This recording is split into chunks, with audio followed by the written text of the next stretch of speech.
देखो আমরা atomic structure এই লেকচার 4 অর্থাৎ আগে আমরা 4টে লেকচার দিয়েছি অলরেডি। পরপর 3টে হলো একদম ফ্রম অ্যাটম থেকে, তার আগে জার্নি অফ অ্যাটম থেকে। তো এই লেকচারে আমরা শিখব কনসেপ্ট অফ অরবিটাল।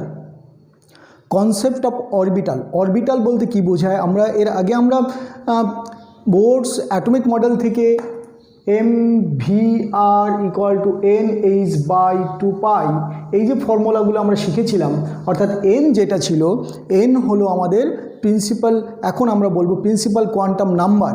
এবার আমরা এই কোয়ান্টার কথাটা নিয়ে এসেছি, তার কারণটা হলো কোয়ান্টাইজড মানে হলো ইন্টিজার, অর্থাৎ এ কি হবে, এই যে অ্যাঙ্গুলার মোমেন্টাম এইটা একটা কনস্ট্যান্ট, h/2π একটা কনস্ট্যান্ট, এর ইন্টিগ্রাল মাল্টিপল অফ n, অর্থাৎ nটা 1 2 3, অর্থাৎ এই যে আমরা অর্থাৎ কোয়ান্টামে চলে যাব, কোয়ান্টামে যখনই চলে যাব তো সেই সময়টা আমাদের এই কোয়ান্টাম জিনিসটা কিন্তু একদিনে আসেনি। অর্থাৎ একটা ক্লাসিক্যাল মেকানিক্স থেকে আমাদের কোয়ান্টাম মেকানিক্সে যখনই এলো, তখন এই এনটা আমাদের আস্তে আস্তে চেঞ্জ হতে শুরু করলো, যে এই এন শুধু অরবিটাল থেকে শুধু অরবিট থেকে এর মধ্যে আমাদের অরবিটালের একটা কনসেপ্ট চলে এলো, অর্থাৎ 2 ডাইমেনশন একটা সার্কুলার পাথ থেকে এবার 3 ডাইমেনশন একটা স্ফেরিক্যাল স্ফেয়ার চলে এলো। অর্থাৎ সেইখানে আমরা কিন্তু এনটাকে আমরা ডিফারেন্ট সাব, যে এটাকে আমরা যদি অরবিট বলি, সেখানে সাব অরবিটাল, অর্থাৎ তার ডিভিশন করব, আমরা অনেকগুলো ডিভিশন করব।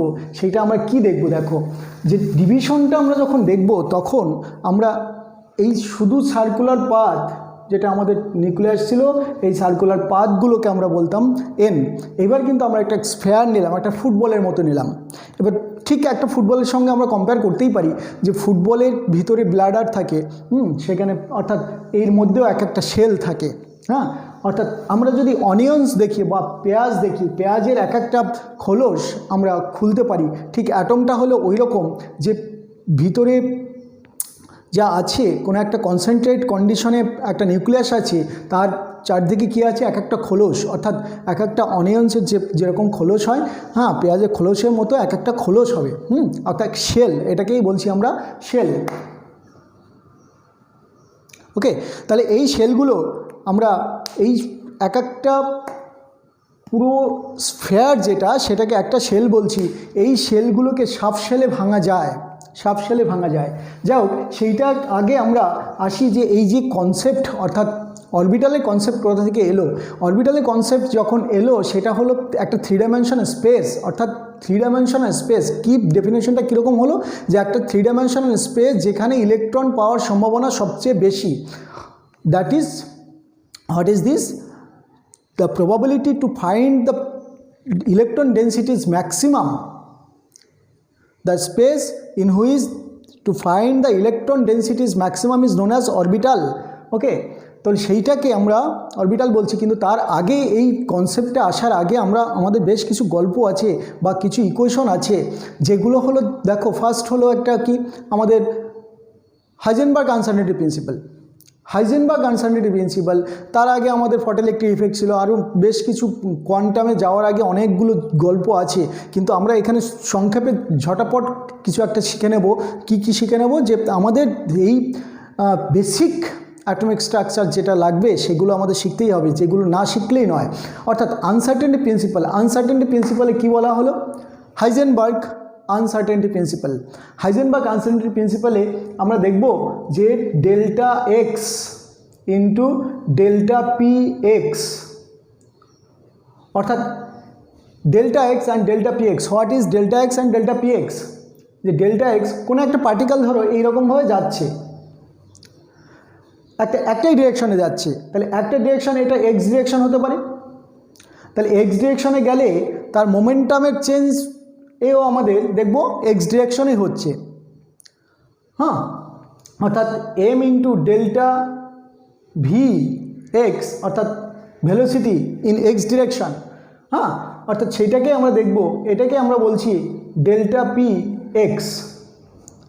তাহলে আনসার্টেনিটি প্রিন্সিপালটা কি? আনসার্টেনিটি প্রিন্সিপাল হলো যে এই ভদ্রলোক জাস্ট বলে দিলেন কি, যে delta X into delta P x greater than equal to h by 2 pi or h by 4 pi, no problem.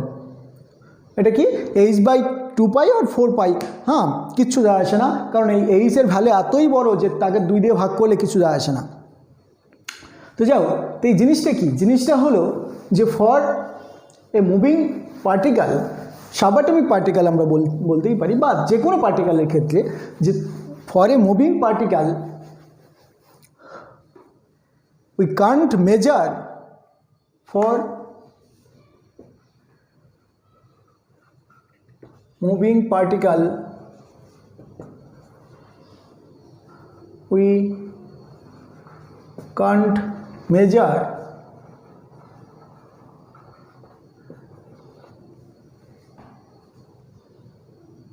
the position and velocity simultaneously.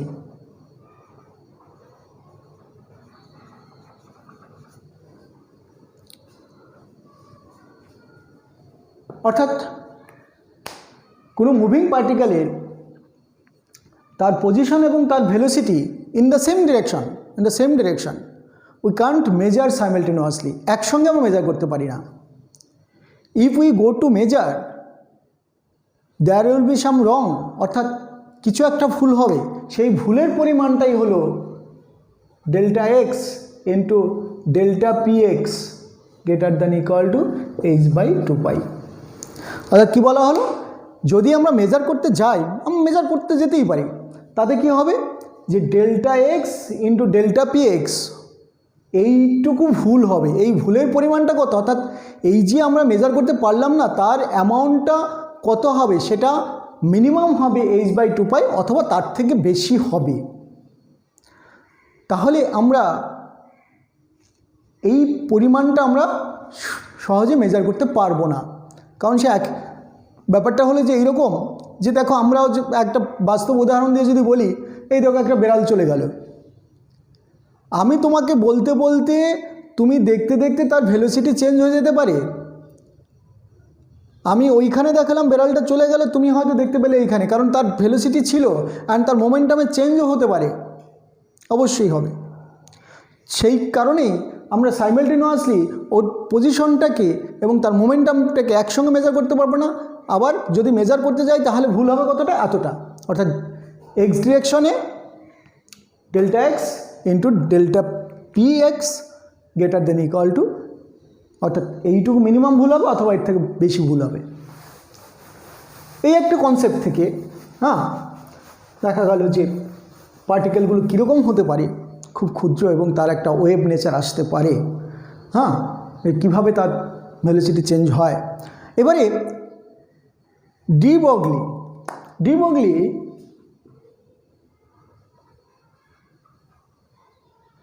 Broglie এই ভদ্রলোক কি দেখতে পেলেন, এই ভদ্রলোক ওই যে আমাদের যে কনসেপ্টটা, কার কনসেপ্টটা, আমাদের এনারই কনসেপ্ট নিলেন, যে একবার আইনস্টাইনকেও তিনি ঠিক প্রুভ করলেন, আবার বোর অ্যাটমিক মডেলটাকেও তিনি ঠিক প্রুভ করলেন। এবং তিনি বললেন যে এই যে আপনারা বলেছেন যে এমভি, ধর বোর্স কি বলেছেন, MVR equal to NH by 2 pi, এটা বলে গেছে যে একটা পার্টিকেল বা একটা ইলেকট্রন এইভাবে ঘুরতে থাকলে, অর্থাৎ সে যদি একটা পার্টিকেল হয় তাহলে এইভাবে ঘুরতে থাকলে তার MVR equal to NH by 2 pi হবে। তিনি বললেন দেখো, যদি এইভাবে ঘুরতে থাকে তাহলে এই যে সার্কেলটা, তখন কিন্তু সার্কেল, অর্থাৎ এই যে তখন সার্কেলটা কার ক্ষেত্রে সার্কেল, বোরস অ্যাটমিক রেডিয়াসের ক্ষেত্রে, অর্থাৎ এটা যখন সার্কেল তখন এই টোটাল পাথটা কত, 2 পাই আর এটা রেডিয়াস, তাহলে টোটাল পাথ যেটা সেটা 2 পাই আর। এবার উনি বললেন যে এটা তো ঠিকই আছে, একটা সার্কেলের সার্কামফারেন্স যেটা 2 পাই আর, এটা তো হবেই। দেখুন আমি যেটা বলতে চাইছি যে আমি যদি এটাকে ওয়েভ হিসাবে আমরা ইলেকট্রনটাকে কনসিডার করি তাতে ভুল হবে না, আপনার থিওরিটাও ঠিক থাকবে। কীরকম, উনি বললেন যে এই প্রত্যেকটা ওয়েভলেন্থ যদি ইলেকট্রনটাকে এইভাবে, অর্থাৎ এটা যেমন সার্কুলার পাথ, এই সার্কুলার পাথটাইটাকে আপনি যদি এইভাবে নেন, অর্থাৎ একটা সার্কেলকে আমি জাস্ট এইভাবে একটু ভাঁজ করে দিলাম অ্যাকচুয়ালি, তাই না? তাহলে তাহলে এই প্রত্যেকটা ওয়েভলেন্থ কে আমরা ল্যামডা বলি।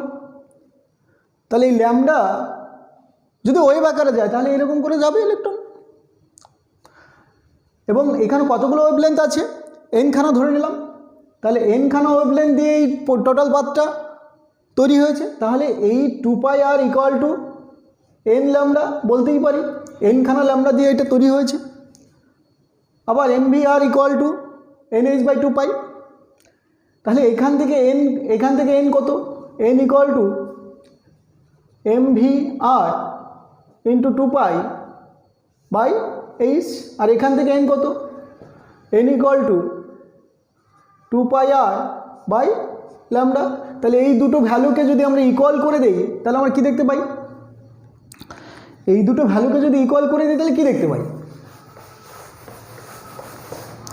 আমরা দেখতে পাই যে mvr into 2π by H equal to 2πr by lambda. No problem, এই জিনিসটা দেখতে পেলাম। এই জিনিসটা দেখতে পাওয়ার সঙ্গে সঙ্গে আমরা কি বলতে পারছি, এই জিনিসটা দেখার সঙ্গে সঙ্গে আমরা বলতে পারছি যে 2π কেটে দিতে পারলাম, আর কেটে দিতে পারলাম। তাহলে ল্যামডা ইকুয়াল টু আমাদের এলো কত, এটা উল্টে দিলাম, এটাকে উল্টে দিলাম, তাহলে h/mv। অর্থাৎ এইটা একটা মোমেন্টাম। এই জন্য উনি বললেন, কে বললেন, ডি ব্রগলি বললেন lambda equal to h/p, P মানে হলো মোমেন্টাম। এবং আইনস্টাইন যেটা বলে গেছিলেন যে mc², এইটা মানে হলো একটা এনার্জি, mc² এটা মানে হলো একটা এনার্জি।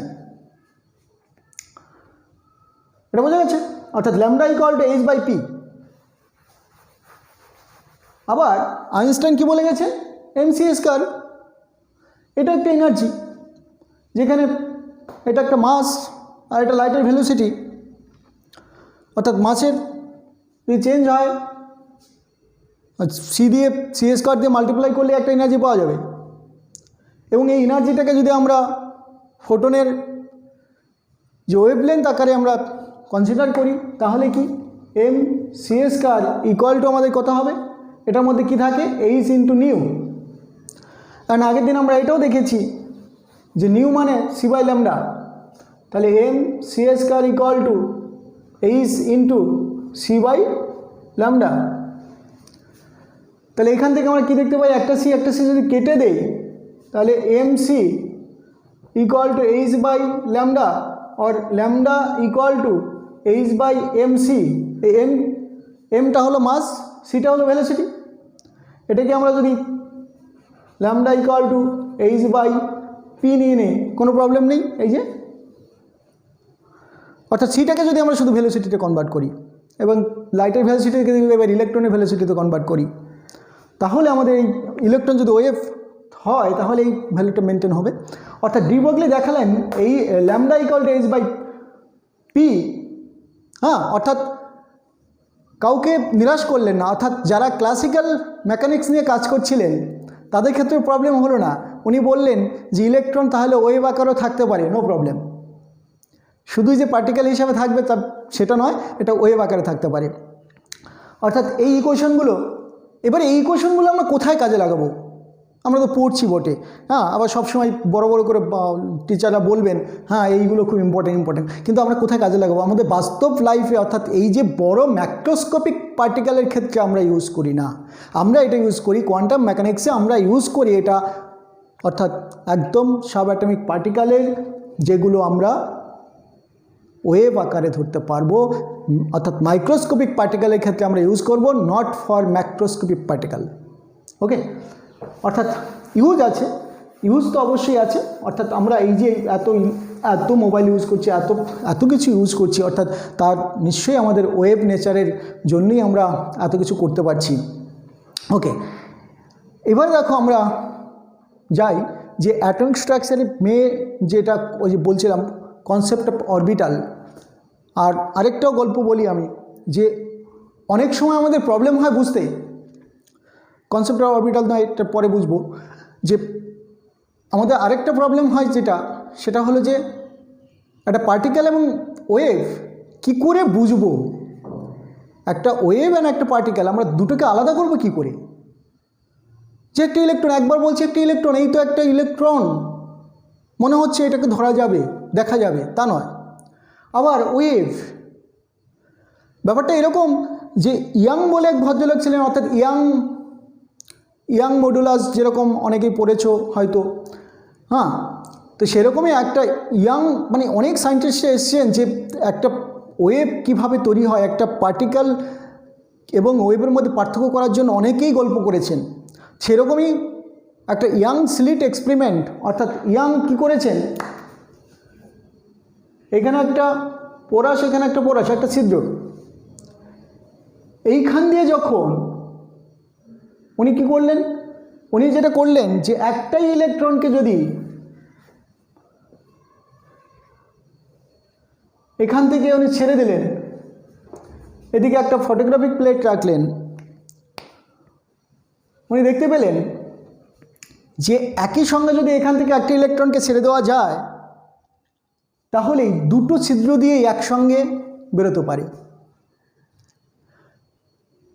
অর্থাৎ আমার সামনে দুই দিকে দুটো দরজা, আমি যদি বেরোতে যাই একসঙ্গে আমি দুটো দরজা দিয়ে বেরোতে পারবো না, এটা দেখে মনে হচ্ছে অবশ্যই। কিন্তু আমি যদি সাবঅ্যাটমিক পার্টিকেল হতাম অবশ্যই দুটো দরজা দিয়ে বেরোতে পারতাম। অর্থাৎ ওয়েভ স্বাভাবিক কারণে তুমি মনে হতে পারে এটা আবার কীরকম, একটা জিনিস বোঝো, এইখানে একটা ছিদ্র আর এইখানে একটা ছিদ্র রাখলাম, এবার তুমি জাস্ট এটা একটা প্লেন যদি হয় তাহলে এইখান থেকে তুমি একটু জল ঢেলে দাও, জলটা এই দিকে ঢেলে দাও, দুই দিকেই যদি ইকুয়াল ঢালু থাকে তাহলে কি হবে, দুটো দিয়েই জল পড়তে থাকবে। বুঝতে পারলে? অর্থাৎ জলের যে প্রবাহ, অর্থাৎ তার যে কাইনেটিক্স, সেটা কিন্তু একটা ওয়েভের মতো। আমি যদি এইখান থেকে হাওয়া যাই, অর্থাৎ এই যে আমরা বলি বা একটা সাউন্ড দেই, তুমি এখান থেকে সাউন্ড সৃষ্টি করছো, এখানে ছিদ্র, এখানে ছিদ্র, এখানে কান পাতবে, এখানে কান পাতবে, একসঙ্গে শুনতে পাবে, নো প্রবলেম। বোঝা গেছে? অর্থাৎ sound is a wave, air flow of air is a wave, water flow is like a wave, আমরা ঢেউ বলি, একটা ওয়েভ এর মতো। অর্থাৎ এইভাবে আমরা ওয়েভকে বুঝতে পারি। অর্থাৎ পার্টিকেল থেকে ওয়েভের পার্থক্যটা। আরেকটা পার্থক্য আমি তোমাদের একদম বাস্তব উদাহরণের মতো বলছি। দেখো, ক্রিকেট খেলা, ধরো বহুদিন আগে ইডেন গার্ডেন্সে আমি ক্রিকেট খেলতে গেছি। ক্রিকেট খেলতে গিয়ে সচিন সৌরভের খেলা দেখেছি। সচিন সৌরভ তখন আমাদের ওই টাইমটায় সচিন সৌরভই বেস্ট ছিল, ওদের জুটি। আর সচিন এবং সৌরভের মধ্যে সিক্স মারার টেন্ডেন্সি দুজনের কিন্তু একটু আলাদা। সৌরভ ও সিক্স মারতে একটু বেশি উস্তাদ ছিল। তো হাতে জোর, অর্থাৎ ব্যাটে বলে যে জোরটা কার কত বেশি তার উপরে কিন্তু সিক্স মারা ডিপেন্ড করে না। সেরকমই সৌরভ যখন ব্যাট করতো বাঁ হাতে, তখন এটা যদি মাঠ হয়, এদিক দিয়ে পুরোটা দর্শক বসে আছে, এখানে সৌরভ খেলছে, ও বলটা মারল সোজা গিয়ে 6। তো এই যে দেখা যাচ্ছে এই অ্যাঙ্গেলটা 45 ডিগ্রি। মানে কি, যদি 45 ডিগ্রি, তত প্রাসের অঙ্ক, অর্থাৎ ফিজিক্সের অঙ্কগুলো করা যায় যে তুমি 45 ডিগ্রি অ্যাঙ্গেলে যদি কোনো কিছুকে ছুঁড়ে দেওয়া যায় তাহলে ম্যাক্সিমাম ডিস্টেন্স কভার করে। ওকে, তো ও এই টেকনিকটাকে হয়তো ঠিকঠাক করে জানতো যে মোটামুটি ওই অ্যাঙ্গেলে মারলে, অর্থাৎ আসতে মারলেও অনেকটা ডিস্টেন্স কভার করতো। তো এইরকমই ইডেনে খেলা দেখতে দেখতে সৌরভ সচিন খেলা করছে, অর্থাৎ সেই সময় হঠাৎ করে পরপর দুটো 6 হলো, তারপরে বলটাও 6 মারতে গেছে, কিন্তু ওর অ্যাঙ্গেলটা বাই চান্স বেশি হয়ে গেছে। বেশি হলেও উঁচুতে উঠেছে বেশি, কিন্তু এইখানে যে প্লেয়ারটা ছিল ও ক্যাচ নিয়ে নিল, তাহলে আউট হয়ে গেল। আউট হওয়ার পরে এবার দেখো এখানে কোয়ান্টাম আবার কোথা থেকে এলো, তাই না? তো ঠিকই যে এখানে কোয়ান্টাম আসেনি, কিন্তু এখানেও আমরা এই কোয়ান্টাম মেকানিক্সের যে ধারণাটা এখান থেকে আমরা ক্লিয়ারলি বুঝতেই পারি। কীরকম, যে এই ক্যাচটা যখন নিল নো প্রবলেম, এই সময়টা দেখো তুমি এইখানে বসে আছো, আমি এখানে বসে আছি, অন্যজন এইখানে, অন্যজন এইখানে, অন্যজন এইখানে, এক একজন এক এক দিকে বসে আছে। তো যখন ব্যাটে বলে আওয়াজ করেছে, অর্থাৎ ব্যাট দিয়ে বলটাকে মেরেছে, তখন কিন্তু মাঠের চারিদিকেই লোকজন বুঝতে পারে, যদি কানে কালা না হয়, তাই না? কানে কালা না হলে কি হবে, চারদিকেই মানুষ বুঝতে পারবে ওর ব্যাটে বলে লেগেছে। ক্লিয়ার? কিন্তু একটা জিনিস বোঝো, বলটাকে যখন মেরেছে ক্যাচ ধরেছে কয়জন? একজন। অর্থাৎ বল থেকে যে সাউন্ড সৃষ্টি হয়েছে সেটা কিন্তু চারিদিকে ছড়িয়ে পড়েছে, কিন্তু সেই বলটা একমাত্র একটা সময়ে একটা পজিশনে আছে। অর্থাৎ ক্লাসিক্যাল মেকানিক্স অ্যান্ড কোয়ান্টাম মেকানিক্সের ধারণা হলো এইটা, যে কোয়ান্টাম মেকানিক্স একসঙ্গে সব জায়গায় থাকবে, কিন্তু ক্লাসিক্যাল মেকানিক্সে এই পার্টিকেলটা একটা সময় একটাই পজিশনে থাকবে। ক্লিয়ার? অর্থাৎ wave nature, sound is a wave, সাউন্ডটা চারদিকে একসঙ্গে ছড়িয়ে পড়লো, কিন্তু পার্টিকেল যখন হলো একটা ক্রিকেট বল, যেটা একটা পার্টিকেল হিসেবে ধরলাম, তখন কিন্তু একটাই পজিশনে একটা সময়ে, বিভিন্ন সময় বিভিন্ন জায়গায় ছিল, একটা সময়ও একটা জায়গাতে রইল। অর্থাৎ এখান থেকে আমরা কি বুঝলাম? এখান থেকে বুঝলাম যে sound is a wave and cricket ball is a particle. Okay, অর্থাৎ সাউন্ডের এই কারণেই আমরা বলছি যে ওয়েভ নেচারটা কি, ওয়েভ নেচারটা হলো এই রকম জিনিসটা, যে এবং তাহলে এটা আমরা ফিল করতে পারি কি না, দেখতে পাই না সময় ফিল করতে পারছি হয়তো। তো আছে এবং নেই এইরকম ব্যাপারটা চলে গেল আর কি। তাহলে যাও কোয়ান্টাম মেকানিক্সের আরেকটু ছোট্ট ধারণা দিয়ে দিচ্ছি, যে এটাকে আমরা কি করে বুঝবো। এটাকে আমরা সাউন্ড বা এই যে আমরা কোয়ান্টাম মেকানিক্সের এইটুকু আমি ধারণা দিচ্ছি, যে ধরো একটা সাই, এই যে সাই দিয়ে আমরা কি করি, এবারে ওয়েভ আছে কি নেই, অর্থাৎ পার্টিকেল আছে কি নেই, হ্যাঁ মানে তুমি তো বুঝতে পারছো না পার্টিকেল আছে কি নেই। হ্যাঁ, কেউ যাচ্ছে ফিল করছে, মনে হচ্ছে আছে, কেউ মনে হচ্ছে নেই, অর্থাৎ ভূত দেখার মতো ব্যাপারটা, তাই না? অর্থাৎ আছে এবং নেই তার মাঝামাঝি তুমি ফিল করতে পারছো না যে এখানে কি আছে। আমি ফ্যানটাকে যদি ঘুরিয়ে দিই, ফ্যানটাকে ঘোরানোর সঙ্গে সঙ্গে কি হবে, যে ফ্যানে ব্লেডগুলো যখনই ঘুরতে থাকবে, তারপরে কিন্তু আর 3টে ব্লেড বোঝা যাবে না, অনেকগুলো ব্লেড বলে মনে হবে। ব্লেডটা কোন পজিশনে আছে একই সঙ্গে তুমি নিজে বুঝতে পারবে না।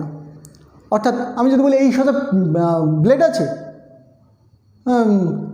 কেউ বলবে আছে, কেউ বলবে নেই। একটা পেন ছুঁড়ে দিলাম, যদি ভিতরে ঢুকে যায় তাহলে বলবো নেই, আবার যদি ব্যাক করে তাহলে বলবো আছে। অর্থাৎ আছে এবং নেই এই দুটো কিন্তু সত্যি।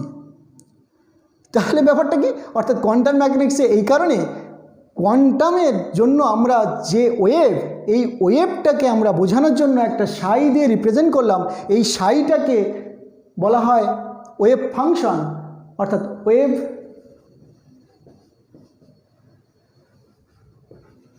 ফাংশন। এই ওয়েভ ফাংশনটাকে আমরা কিন্তু আছে এবং নেই এর মাঝামাঝিই নেব। তার মানে এটা একটা complex number a plus i b, একটা রিয়াল প্লাস কমপ্লেক্স, এই দুটোর সামেশনটাই হলো, অর্থাৎ আছে এবং নেই দুটোকে একসঙ্গে বলছি আমরা ওয়েভ নেচার, অর্থাৎ ওয়েভ ফাংশন। এবার তাহলে এই আছে এবং নেই অর্থাৎ ইমাজিনারি দিয়ে তো আমরা কাজে লাগাতে পারবো না ব্যাপারটাকে। যদি কাজে না লাগাতে পারি তাহলে আমরা এই পড়ে লাভ কি? তার জন্য আমরা কী করলাম, যে সাই এবং তার একটা কমপ্লেক্স কনজুগেট নিলাম a মাইনাস আইব। তাহলে কি হবে, এইবার এই দুটোকে যদি মাল্টিপ্লাই করি, মাল্টিপ্লাই করলে সাই স্কয়ার হলো, যেটা সাই ইন্টু সাই স্টার, এইটাকে কিন্তু আমরা এইটাকে দেখো এ স্কয়ার, এটা মাইনাস বি স্কয়ার ইন্টু -1 তাহলে প্লাস বি স্কয়ার, অর্থাৎ যা কমপ্লেক্স নাম্বার পড়েছো। তাহলে তুমি দেখো যে psi square equal to A square plus B square, তাহলে আমি কি পেলাম, একটা রিয়েল নাম্বার। অর্থাৎ এই যে সাই অর্থাৎ ওয়েভ ফাংশন, যেটার মধ্যে একটা ইমাজিনারি পার্ট ছিল সেটাকে আমরা ভ্যানিশ করে দিলাম। অর্থাৎ এই সাই স্কয়ার দিয়ে আমরা, এই সাই স্কয়ারটাকে বলা হয় প্রবাবিলিটি ডেন্সিটি, অর্থাৎ ইলেকট্রনকে আমরা এই প্রবাবিলিটি ডেন্সিটির মাধ্যমে বুঝবো, অর্থাৎ আছে এবং নাই এই জিনিসটাকে ইউজ করছি না আমরা, কিন্তু ইউজ করছি রিয়েল পার্টটাকে ইউজ করবো এরপরে। ওকে, অর্থাৎ তারপরে আমরা এই যে এত সব জায়গায় ইউজ করা হচ্ছে, হ্যাঁ কম্পিউটার বলো আমাদের সুপার কম্পিউটার ইউজ করছি আমরা, এত সিগন্যাল পাঠাচ্ছি, এত কিছু করছি, এভরিথিং ডিপেন্ড করছে এই কোয়ান্টাম মেকানিক্সের উপরে। বোঝা গেছে? অর্থাৎ এইটা থেকেই আমাদের অরবিটাল কনসেপ্টটা আসবে। আমরা অরবিটাল অ্যাকচুয়ালি একটা ওয়েভ, অর্থাৎ এই ভিডিওটার মাধ্যমে জাস্ট কনসেপ্ট অফ অরবিটাল বলতে গিয়ে আমরা একটুখানি ধারণা দিলাম, একটা ওয়েভের ধারণা দিলাম, এবং এই একটা ওয়েভ সেটাই অ্যাকচুয়ালি হবে একটা অরবিটাল। এবং এইটা তোমরা এই ভিডিওটা দেখবে এবং এরপরের লেকচারে আমি পুরো অরবিটালের সমস্ত কিছু দেখাবো। এবং এই ভিডিওটা দেখার পরে তোমরা ওখানে সাবস্ক্রাইব করে রাখবে ইউটিউব চ্যানেলটাকে, তাহলে সঙ্গে সঙ্গে পরের আপডেটটা পেয়ে যাবে। ওকে, থ্যাংক ইউ।